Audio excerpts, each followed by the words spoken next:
différencier, cultiver son image, la maintenir, autant de sujets essentiels pour le professionnel de l'immobilier à qui l'époque impose la performance sur sa communication.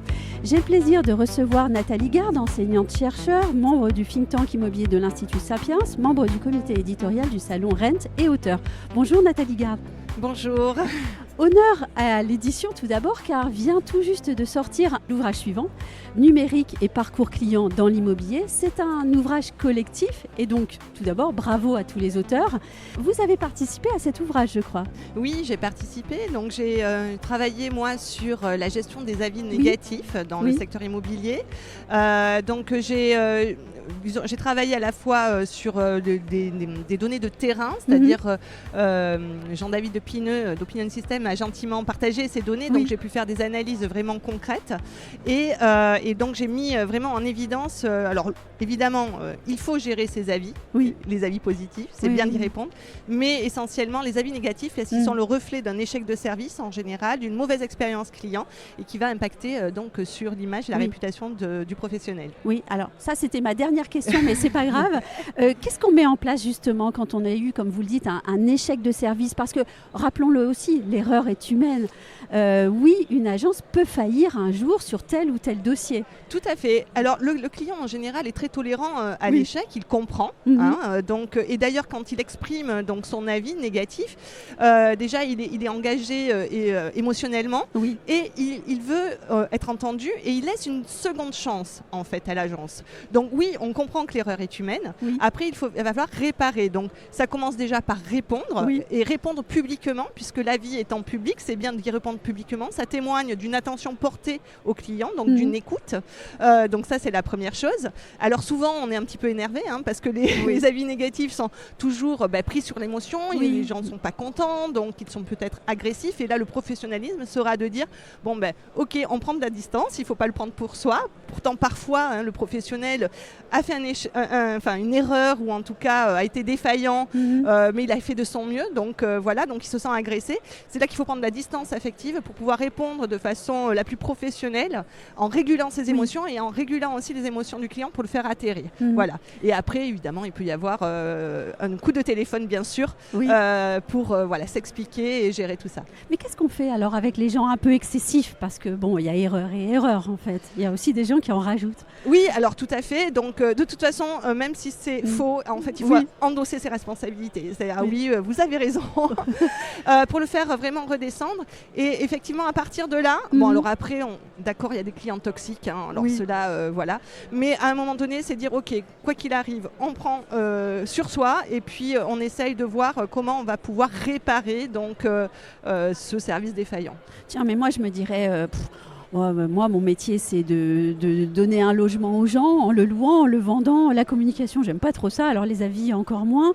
Bien, je vais effacer tout ça. Oui, alors ça c'est l'erreur à ne pas faire parce que justement ça crée, on dit que les agents immobiliers, il faut qu'ils soient à l'écoute, empathiques. Alors là déjà ça veut dire ok, on ne s'intéresse pas aux clients, ça ne peut qu'envenimer les choses, voilà, donc ça va faire du bouche à oreille négatif. Et puis si on n'est soi-même pas en capacité de gérer ça, en général dans une agence il y a une équipe et c'est bien aussi en fait d'en parler et parfois quand c'est trop excessif, c'est là que le directeur d'agence a son rôle à jouer. Oui, et d'ailleurs, la question de l'image de l'agence désormais est au cœur des préoccupations de l'agent immobilier, ou en tout cas, elle doit l'être. Oui, alors tout à fait. Alors pourquoi c'est important cette réputation et cette image? Parce que le service est immatériel, donc ça veut dire qu'on ne peut pas éprouver sa qualité avant de l'avoir consommé. Oui. D'accord. Donc ça veut dire que si moi je dois choisir un prestataire de service, eh bien je vais essayer de me renseigner. Donc les avis clients, l'image, la réputation de l'agence et même la marque, tout simplement, vont être des signaux de qualité. Donc il va me permettre d'effectuer mon choix avant même de l'expérimenter. Donc c'est vraiment important parce que les gens se renseignent aujourd'hui, notamment pour la personne qui va vendre sa maison, parce que j'allais dire l'acheteur ne choisit pas son agent. Voilà. Mais maintenir son image, sa bonne image, cela demande une vraie expertise. Ça demande, oui, alors ça demande une expertise, ça demande une approche marketing, bien sûr. Alors, une bonne image, c'est déjà délivrer un service de qualité et donc s'intéresser à l'expérience client et à tout son parcours. Donc, peut-être entrer dans des questionnaires de satisfaction, mais qui ne sont pas là juste pour se glorifier, parce que souvent, la recherche de la satisfaction et l'étude de la satisfaction par les agents, c'est de se trouver des étoiles. Là, il faut le prendre au contraire pour voir et essayer de capter ce qui, dans le parcours, est plus difficile ou crée des irritants. Pour pouvoir s'améliorer et donc délivrer une expérience de qualité, un service de qualité, c'est ça qui construit l'image. Après, évidemment, la gestion des avis, mais j'allais dire au départ, c'est cette dimension-là. Mais alors dites-moi, heureusement, nous sommes à l'ère du numérique, hein, on avait commencé notre interview avec ce terme du numérique. Il y a des outils maintenant, et de sacrés outils. Alors tout à fait, donc justement, c'est l'objet du salon RAND, notamment l'intelligence artificielle. Donc on en parle beaucoup, notamment avec ChatGPT, donc ce qu'on appelle l'intelligence générative, voilà, donc conversationnelle. Donc là, effectivement, ce qui change dans les métiers de l'immobilier, c'est que le service va être coproduit. Non pas à deux, en général c'est le client et le professionnel. Là sera une coproduction tripartite, IA, professionnel et donc le client.